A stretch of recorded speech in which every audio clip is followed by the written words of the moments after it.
Hi friends, welcome on Yourpedia. और मेरा जो वीडियो है ये Uttar Pradesh public service commission में जो नया सिलेबस इंजीनियरिंग सर्विसेज एग्ज़ाम के लिए इंट्रोड्यूस हुआ है प्रीलिम में, जिसमें 22 टॉपिक्स हैं इंजीनियरिंग एप्टीट्यूड सिलेबस के, उससे रिलेटेड है। आप जानते हैं उत्तर प्रदेश पब्लिक सर्विस कमीशन का जो एग्ज़ाम आता है वो बहुत प्रेस्टिजियस है, असिस्टेंट इंजीनियर पोजीशन के लिए है।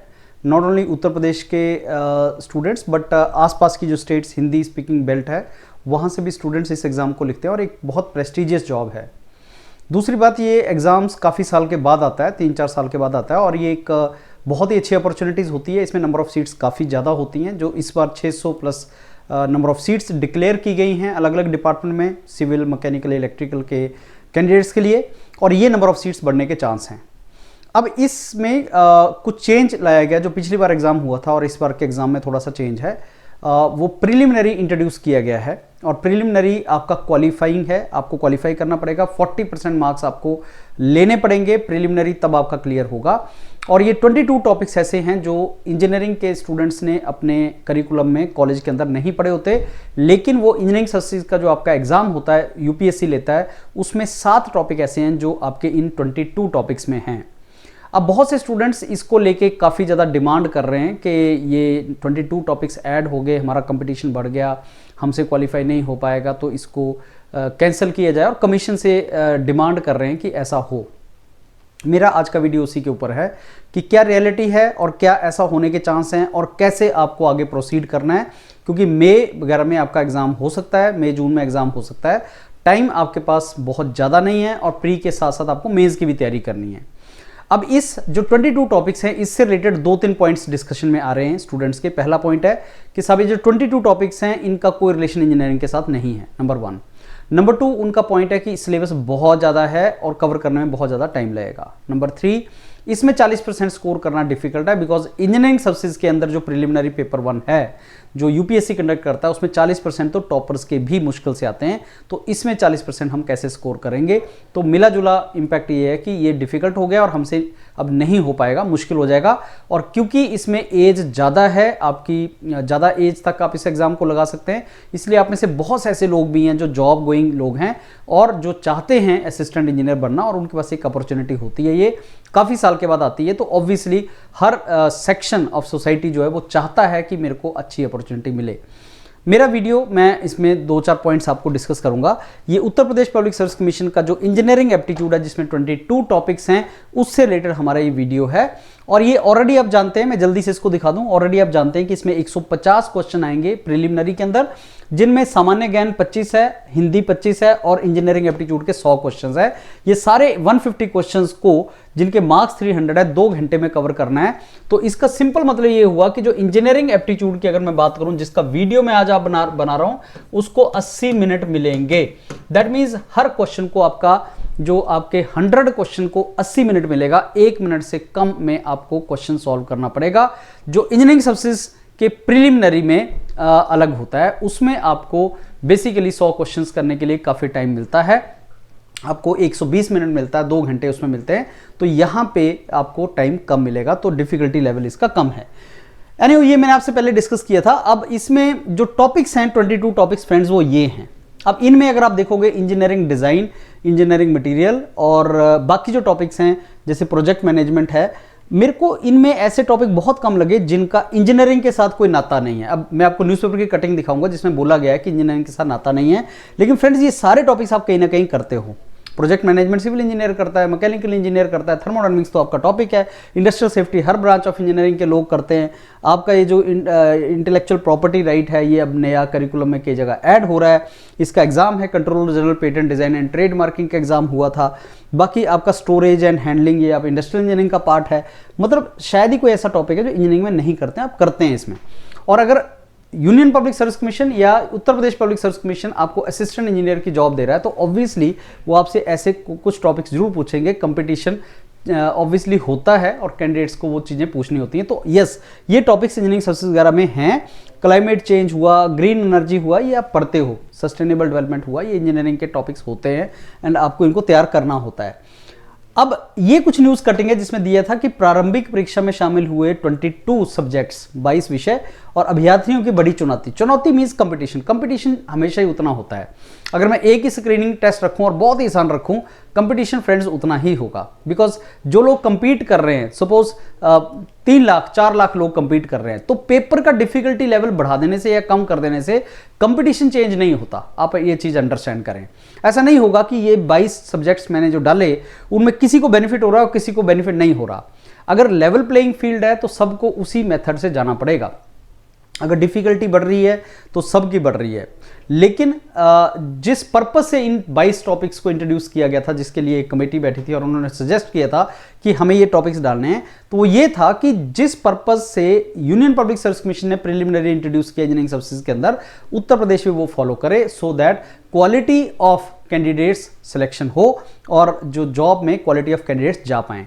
तो इसका चांस कि ये Uttar Pradesh public service commission अपना डिसीजन वापस ले लेगा और ये 22 टॉपिक्स को हटा देगा, इसका चांस बहुत कम है, क्योंकि बहुत अच्छे तरीके से इन्होंने ये टॉपिक्स को आइडेंटिफाई किया है। और क्योंकि कॉमन एग्जाम है, मैकेनिकल का भी जाएगा स्टूडेंट, इसमें इलेक्ट्रिकल का भी जाएगा, सिविल इंजीनियर भी जाएगा, तो टॉपिक इनको कॉमन रखा गया है, सबको कॉमन एक सिलेबस रखा गया है और कोई ना कोई branch of knowledge, branch of engineering के स्टूडेंट्स इन टॉपिक्स को करते हैं। जैसे production and construction, production mechanical वाला आदमी करता है, इंडिविजुअल करता है, और कंस्ट्रक्शन सिविल इंजीनियर करता है, और इसका बेसिकली मिला जुला इंपैक्ट सारा डाला गया। और जहां तक बात science and technology in daily life है या रिसेंट डेवलपमेंट है अप्लाइड साइंस में, ये आपका जर्नल अवेयरनेस का भी पार्ट है।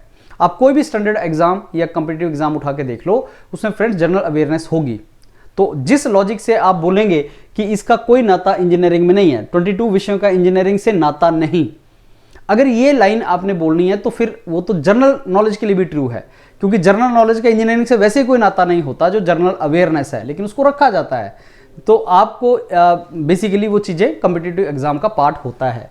तो ये बोल देना कि 22 विषयों का इंजीनियरिंग से नाता नहीं है, ये सही नहीं है, क्योंकि अगर आप देखोगे तो इनका नाता इंजीनियरिंग के साथ है। टाइप्स ऑफ मशीनरी मेंटेनेंस, इसका नाता किसके साथ है?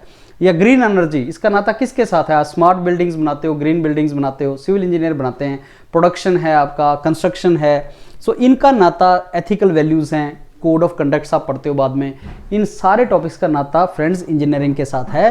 तो ये चीज़ आपका शायद एक्सेप्ट ना हो कि आपका इनके साथ नाता नहीं है। अब इसमें एक सबसे बड़ा जो स्टूडेंट्स का जो डिमांड है, अब डिमांड ऐसा नहीं कि सब वो स्टूडेंट जो घबराए हुए हैं, डरे हुए हैं, उसका बेसिकली कोई लॉजिक नहीं है। स्टूडेंट इस पॉइंट पे घबराए हैं कि इंजीनियरिंग सर्विसेज में 40% स्कोर करना पेपर 1 में डिफिकल्ट होता है, जो यूपीएससी का इंजीनियरिंग सर्विसेज एग्जाम है। उसका कारण मैं आपको कई बार बोल चुका हूं कि जो इंजीनियरिंग सर्विसेज का पेपर है आपका प्रिलिमिनरी पेपर 1, वो बेसिकली वर्टिकल प्रिपरेशन है। उसमें जो डेप्थ है क्वेश्चंस की, मैंने बहुत से क्वेश्चंस आप लोगों को व्हाट्सएप ग्रुप में शेयर किए हैं, अगर आप वो देखोगे तो उसमें जो क्वेश्चंस का लेवल है वो वर्टिकल लेवल है, मतलब एक क्वेश्चन के लिए इन डेप्थ स्टडी की रिक्वायरमेंट होती है। लेकिन जो ये पेपर है आपका यूपीएससी वाला पेपर, उत्तर प्रदेश पब्लिक सर्विस कमीशन वाला पेपर, ये हॉरिजॉन्टल प्रिपरेशन की रिक्वायरमेंट है। इसमें 500 सब टॉपिक्स हैं, 22 टॉपिक्स को फर्दर डिवाइड करोगे तो 500 सब टॉपिक्स बनते हैं, और हर सब टॉपिक आपका मैक्सिमम 1 पेज की प्रिपरेशन नहीं है उसकी, तो 400 साढ़े 400 पेज आपको पढ़ने हैं इन सारे टॉपिक्स को ढंग से कवर करने के लिए। और वो कोई भी जो एस्पिरेंट है जो अच्छी जॉब चाहता है वो ऑब्वियसली उतनी पढ़ता है, 400 पेज पढ़ना डिफिकल्ट नहीं है, वो आप करते हो, आपके पास अभी 5-6 मंथ बचे हुए हैं। तो ये सारे के सारे जो टॉपिक्स हैं वो आपने बेसिकली कहीं ना कहीं आपको करने पड़ेंगे, ये आपने किए होते हैं, और वो उतना डिफिकल्ट नहीं है। इंजीनियरिंग सर्विसेज में 40% स्कोर करना डिफिकल्ट हो सकता है, लेकिन इस पर्टिकुलर पेपर में नहीं होगा, बिकॉज पेपर का जो डिफिकल्टी लेवल है वो आसान आएगा, वो आपका 1 लाइनर क्वेश्चन आएगा। कई जगह मैं देख रहा था कि ये भी लिखा हुआ है दैट ऐसा जो किसी भी जगह पे ऐसा बेसिकली डिफिकल्ट या इतना ज़्यादा जो सिलेबस है वो नहीं होता। लेकिन friends let me tell you, Yourpedia tailor made module देता है। हरियाणा में एनवायरनमेंट इंजीनियरिंग का एग्जाम हुआ, अभी गुजरात में हम एनवायरनमेंट इंजीनियरिंग का सिलेबस का हम कैटर कर रहे हैं, ये उससे पहले controller general patent design and trade marking का IPR का एग्जाम हुआ। तो योरपीडिया टेलर मेड मॉड्यूल देता है। और अगर आप हरियाणा का सिलेबस देख लोगे एनवायरमेंटल इंजीनियरिंग का, तो आप देखोगे कि इतना ज़्यादा सिलेबस है उसमें दिया हुआ।